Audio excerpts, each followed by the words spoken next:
이 자리에 설 수 있게 돼서 너무 감사합니다. 제가 지난 수요일 날, 지난번에 인숙이 말씀을 집에서 한번 이제 정신 차려 들으면서, 어, 우리 교회 수준이 이렇게 높아졌구나. 그래서 굉장히 흐뭇했었어요.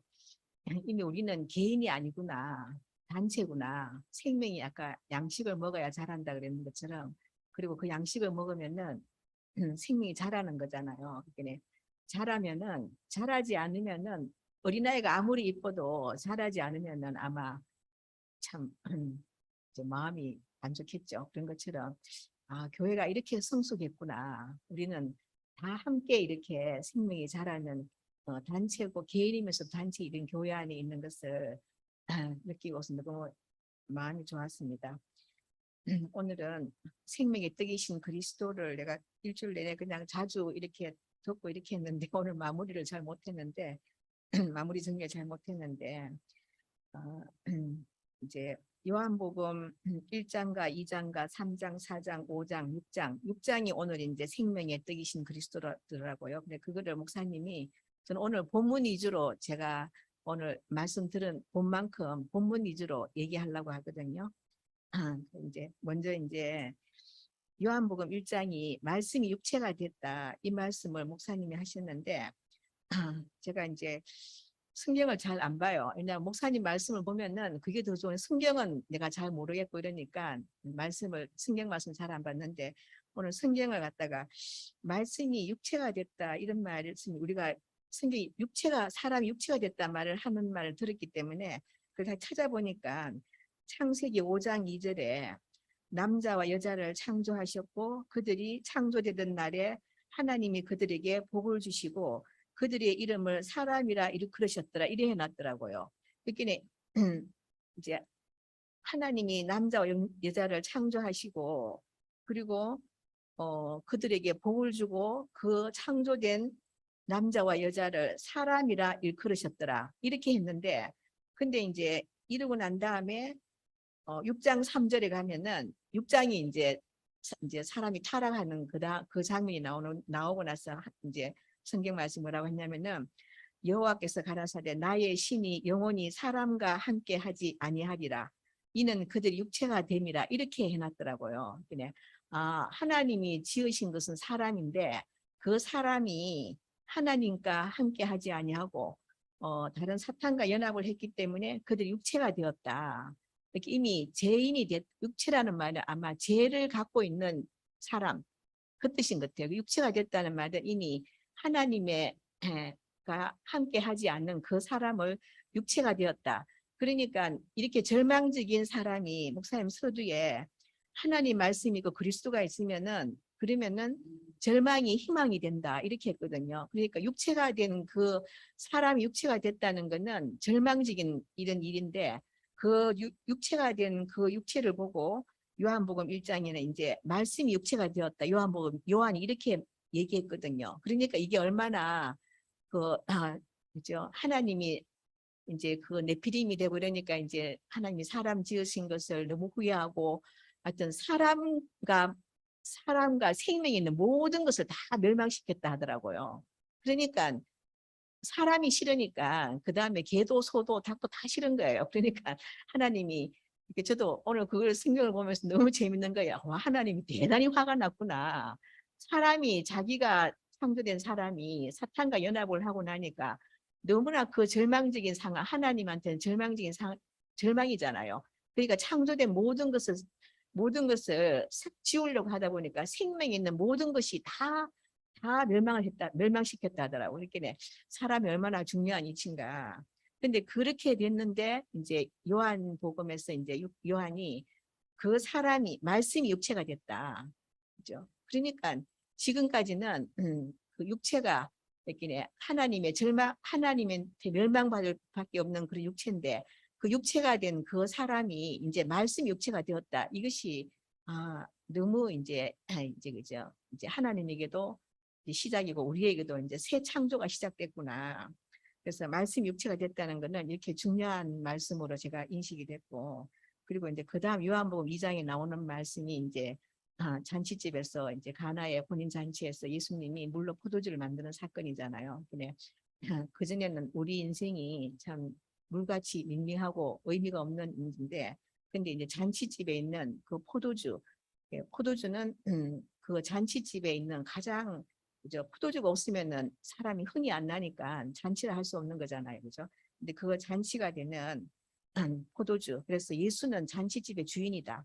이게 포도주가 되는 거는 그 잔치의 가장 주인공은 신랑이기 때문에 예수는 잔치집의 포도주가 되는 것처럼 잔치집의 신랑이라는 거예요. 그러니까 우리 인생이 이제는 주인이 있는 사람으로, 신랑이 있는 사람으로, 그 전까지는 신랑이 없는 그냥 그런 집이었는데 이제 신랑이 있는 그 이제 그 잔치집이 됐다. 그리고 이제 그 다음에 요한복음 3장에 이제 니고데모에게 거듭나게 한 이 사건을 얘기하면서 이 말씀을 하시면서 노뱀을 보라고 하셨잖아요. 그래. 사람이 이렇게 선악과를 먹은 아담이 하는 모든 것에는 다 독이 있다는 거예요. 그러니까 주변에서 이제 어떤 사람이 사랑을 지극해도 그 사람한테 독이 있더라고. 저도 제가 아무리 노력해도 또 누군가는 제 독 때문에 또 이제 상처를 받고, 저는 하여튼 저대로 사는데 주변에서 그냥 상처를 받아요. 그러니까 제 속에 독이 남아 있는 거예요. 그래. 근데 아담이 하는 모든 거는 내가 헌신을 하든 봉사를 하든 사랑을 하든 뭐 어떻게 어떻게 한다 하더라도 그 아담에게는 선악과의 독이 있더라고. 불뱀에 이스라엘 백성이 물린 것처럼 사람에게는 이렇게 독이 있는 거구나. 저도 뭐 제가 별말 안 했어요. 옛날에 이렇게 교회 안에서 살아는 걸 보면은. 근데 저 때문에 삐지고 저 때문에 상처를 받고 혹시 내가 왜 어쨌다고. 그게 제가 이 말씀을 보면서 아담이 나한테는 독이 남아 있구나. 내가 아무리 좋은 마음으로 한다 하더라도 그 사람한테 독이 되는 거더라고요. 그래서 우리가 참 그 녹뱀을 보지 않으면은 독이 빠져지지 않으니까, 그러니까 노뱀이신 그리스도가 없으면은 우리는 영원히 그 독을 제거할 수가 없더라고요. 그래서 그게 이제 그리스도를 찾아봐야지 아담이 먹었던 독이 빠진다. 이거를 얼마나 제가 지금도 경험하고 있고, 내 안에 있는 독은 결국 그리스도를 보지 않으면 빠지지 않는구나. 내가 그 사람한테 어떻게 행동한다 하더라도, 용서를 빌린다 하더라도, 아니면 뭐 어떻게 한다 하더라도, 옛날 목사님이 너무 감기 안 좋으면 맛있는 걸 뭐라 했다 그때 고기를 사주라 하든가 하여튼 뭐 그런 식으로 얘기했는데, 하여튼 내 안에 있는 독은 이렇게 노뱀을 보지 않으면 빠져지지 않는구나. 그래서 참 아담이라는 그 이미 자리를 이탈한 그 아담이 얼마나, 그죠? 좀 우리는 다 정상적이잖아요. 뭐 여기 뭐 정신 환자가 있는 것도 아니고 정신병 환자가 있는 것도 아니고 우리는 다 정상인데, 근데 우리가 사는 것이 이상하게 남한테 독을 보면서 살더라고요. 그런 것처럼 그렇게 이제 그래서 니고데모에게 노뱀을 보야 찬다는 것처럼 아담은 노뱀을 쳐다봐야지 그 독이 빠지는구나 이렇게 알아지고, 그다음 요한복음 4장에는 사마리아 여자가 이제 예수님에게 아버지께 어디서 예배하는 게 옳으냐 이렇게 물을 때에 이제 아버지께 예배할 때가 오나니 곧 이때라. 이게 하나님의 그게 예배라는 거는 이제 옛날에 목사님 장인 어른이 이제 늘 종교 생활을 깊이 하시다가 이제 장인 사회가 다니는 교회를 오시니까 뭐 그냥 목사님 말씀하시고 뭐 노래하고 춤추고 뭐 간증하고 이러니까 뭔가 이제 예배를 안 드린 것 같은 마음이 드니까, 그래서 이제 또 다른 일반 교회 가서 일부를 예배를 드리고 또 와서 이제 사이가 다니는 교회니까 또 이제 어쩔 수 없이 또 오시고 이러다가 나중에는 이제 그 길 안 가셨다 하더라고요. 그러면서 이제 우리 교회만 나오시다가 이제 돌아가셨는데, 근데 우리는 뭐 경건하게 기도도 하고 찬송도 하고 이렇게 하는 것이 예배인 것으로 이렇게 하는데, 여기 이제 요한복음 4장에는 아버지께 예배하는 데가 있는데 그게 예배다. 아버지께 내가 어디 그리심산에서 하느냐 어디서 하느냐 그것이 예배가 아니고 아버지께 예배할 때가 그때가 예배다. 이게 결국 아버지가 할 때 예배하는 건 아들이잖아요. 아들이 아버지께 예배할 수 있는 거잖아요. 그러니까 아들이 돼야지 그것이 이제 아버지께 예배를 드리는 것이고 하나님께 예배를 드리는 것이다. 그러니까 하나님은 아들의 예배를 받는다는 거죠. 내가 아담으로서 아무리 경건하게 거룩하게 예배를 드린다고 해도 그것은 아무리 좋은 장소에 가서 예배를 드린다 그건 예배가 아니라는 거죠. 그래서 이제 하나님이 이제 이는 내 사랑하는 아들이요 내 기뻐하는 자다. 너희는 저희 말을 들으라 한 것처럼 그러니까 아들이 예배다. 그래서 우리는 이제 내가 하나 위치를 이탈한 사람으로서는 하나님께 예배를 드릴 수 없는 사람이구나. 그러니까 내가 그렇게 평생 교회를 다녔는데 이것이 아무 소용이 없구나. 이제 그것이 알아졌고 그리고 요한복음 5장에 가면은 이제 하나님이 안식이 나오는데 그리스도는 하나님의 안식이다. 하나님이 아들이 안식이다. 그래서 이제 오늘 성경에 나오잖아요. 하나님이 이스라엘 백성 앞에서 하나님이 주무시지도 않으시고 졸지도 않으신다. 이 말씀을 할 때 저는 그것이 모든 하나님의 관심이 이스라엘 백성에게 있구나. 나는 이렇게 해석을 했는데 여기서 목사님이 이스라엘이 그끼네 하나님의 이스라엘 백성에게서 안식을 하지 못하니까 그러니까 하나님이 주무시지도 못하고 졸지도 못하신다는 거예요. 그래서 이걸 처음 알았었어요. 나는 하나님이 이렇게 우리를 이렇게 24시간 주시하고 있구나. 이렇게 했는데 그러면서 목사님이 그 예를 들면서 잠을 못 자는 건 너무 괴로운 거다. 그래서 고문할 때에 이제 뭐 대한민국 법이 고문을 못 하게 하니까 그러니까 잠을 안 재운다는 거예요. 그러니까 저도 잠을 안 잘 때가 제일 몸이 힘들거든요. 굶었을 때에는 오히려 다른 예리한 힘이 생기는데 잠을 못 자면 우리가 다 경험하듯이 우리가 혼미하고 하여튼 정신이 몽롱하잖아요. 그런 것처럼 그거는 이제 안식이 아니다. 그러니까 하나님이 주무시지 않았다는 것은 이스라엘 백성을 놓고 불안했어. 그러니까 어찌 될까봐. 그러니까 부모가 자식 때문에 잠을 못 잔다는 것은 자식이 지금 뭐 하여튼 뭐 빗나갔거나 어디 나가서 말썽을 피우거나 집에 안 들어갔거나 이런 이유가 있는 거잖아요. 그런 것처럼 저도 애들이 밖에서 늦게 들어오면 잠이 안 오는 것처럼 그런 것처럼 그냥 하나님이 안식일을 못 하신다는 거는 이제 그 이스라엘 백성 하나님의 백성이 어 이제 이스라엘 백성이 이제 하나님한테 안식을 주지 못한 거죠. 그러면서 목사님이 이게 이제 목회자들한테 하시는 말씀이니까 이제 목회자들이 안식에 풍부하기네. 그러면서 이제 목사님이 이제 말씀해서 엄마가 젖을 이제 풍부해야지 자녀한테 간다. 걔도 보면은 이제 지부터 먼저 먹고 이제 새끼 주는 게 그게 정상이더라. 그러면서 결국 목회자가 된 사람이 이제 건강하고 풍성하고 안식이 돼야지 그 양식을 이제 신도들한테 줄 수 있는데 그 목회자가 안식이 안 되면은 그러면은 이제 그 있는 이제 신도들이 불안하지 않겠냐 이런 것처럼 이제 그 안식이라는 것은 결국 그리스도가 하나님의 안식이고 또 하나님은 또 그리스도로 안식하시고 이제 우리 아담으로서는 안식을 할 수 없었다는 거죠. 그래서 이렇게 이제 안식이라는 것은 하나님이 안식은 결국 그 그리스도구나. 그리고 우리에게서는 하나님이 안식하실 수 없으니까 우리도 하나님이 두려웠잖아요.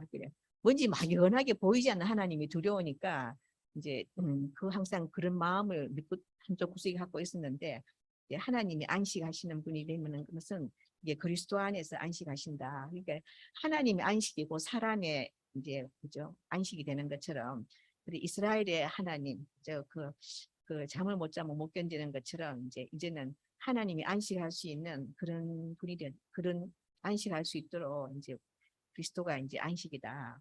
그리고 마지막 6장에 이제 생명의 떡을 얘기하는데 내 살은 참된 양식이다. 그래서 저도 여기서 이제 내가 이제 여기 이제 내가 너에게 이런 말이 떡이 아니고 영이요 생명이다. 이 말씀을 할 때 영이라는 말은 이제 기름이다. 이제 그죠? 기름인데 기름이라는 말은 이제 우리가 참깨를 볶으면은 그냥 들기름이 좋지만은 볶는 이유가 이제 기름이 잘 나오기 위해서 볶는다는 거예요. 그러니까 인생이 볶아지지 않으면은 기름이 안 나온다는 거죠. 그러니까 그 볶아진다는 말은 비틀어 짠다. 볶아서 비틀어 짠다. 그래서 게세마네 동산을 기름틀이라고 했는 것처럼 예수님도 결국 십자가까지 가신 것은 우리에게 예수님 자신이 우리에게 영이고 생명이고 생명의 떡이 되기 위해서는 이게 그전에는 우리 사람이 예수님을 통째로 먹을 수 없었다는 거죠. 이게 기름이 돼야만이 그 기름이 된 그 예수만 우리가 사람이 먹을 수 있었기 때문에 그래서 예수님은 결국 기름털까지 이렇게 기름으로 짜기까지 자신을 내놓지 않으면은 사람이 먹지 못하니까 그러니까 이제 결국 내 말은 바로 너희의 영이다. 기름이다. 그러니까 기름은 작은 양을 먹어도 그 성분이 다 들어오는 거잖아요. 그리고 그거는 그냥 우리가 먹을 수 있는 것이기 때문에 쉽지 않아도 먹을 수 있는 뭐 씹을 필요 없이 먹을 수 있는 것이기 때문에 그것이 이제 예수의 영이다. 그래서 사람의 기름도 결국 십자가에 가야 짜진다는 거예요. 그러니까 내가 아무리 누구하고 합행하고 싶어도 어떤 노력을 한다 하더라도 십자가에 가지 않으면은 그러면은 결국 연합할 수 있는 그게 짜지지 않는다는 거죠. 이게 결국 그러니까 목사님이 내려오지 못하는 예수를 말씀하실 때에 그것이 아니면은 기름이 안 나오니까 이제 기름이 나와야지 모든 사람이 다 먹을 수 있으니까 이빨이 없는 사람도 먹을 수가 있고 어린아이도 먹을 수가 있고 모든 인류가 다 먹을 수 있으니까 그러니까 우리도 십자가가 아니면은 거기서 내가 노뱀을 쳐다보지 않으면은 그 자리에서 나를 발견하지 않으면은 내가 인식되지 않으면은 그러면 내 수고는 결국 아무 소용이 없는 거더라고요. 그래서 내가 저도 처음에는 저번에도 내가 지지난번에 할 때에 내가 간증할 때 내가 전주 와가지고 내가 청소도 하고 뭐도 했는데 하면서 그때 막 속이 상해가지고 내가 막 그랬는데 그런 것들이 연합할 수 있으면 우리가 얼마나 좋겠어요. 그러면 그건 우리가 참 뭐 기분 내키면 할 수도 있는 거고 내가 봉사도 할 수 있는 거고 기분 내키면은 하여튼 뭐 기분이 안 내켜서 못하지 기분만 내키면은 뭐 안 하던 사람도 얼마나 마음껏 뭘 할 수 있는 거잖아요. 근데 기분이 안 내키는 게 문제지. 기분 내켜서 할 수 있는 거는 아무것도 그리낌이 없는데 그래서 연합할 수 있는 것이 아니고 기름털에 가야 된다. 짜줘야 볶아지고 짜줘야 된다. 결국 십자가에 가야만이 내가 짜진다는 거예요. 그래서 저도 이제 이 말씀을 듣고 보면서 그래서 십자가를 말씀하셨구나. 그래서 제가 마지막은 좀 정리를 못했는데 좀 이제 읽도록 하겠는데요. 이제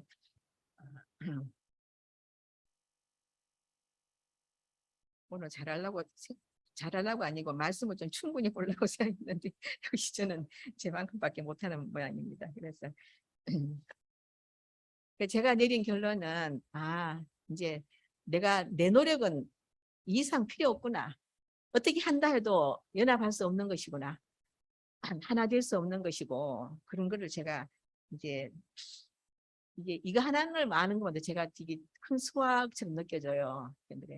내가 그러니까 그 사람을 원망하지 않게 되고 또 나를 또 내가 뭐 반성해서 되는 것이 아니고 그래서 십자가에 가지 않으면은 거기서 밖에는 우리가 하나 되지 않는구나. 그것을 알게 된 것이 제가 너무 감사하고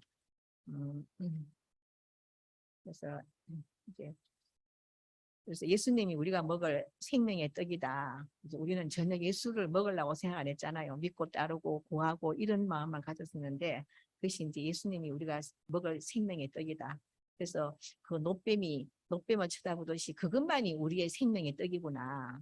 제가 이때까지는 뭐 미덕도 좀 먹어봐야 될 것 같고 요구하기도 하고 또 뭐 그죠 이런저런 것을 내가 뭐 가까운 사람한테나 뭐 주변 사람들한테 그런 마음을 가지기도 하고 그렇게 해야 되지 않겠느냐 이렇게 이제 생각도 많이 하고 이랬었는데 이제 그 모든 것이 아니고 우리가 먹을 양식은 결국 예수구나.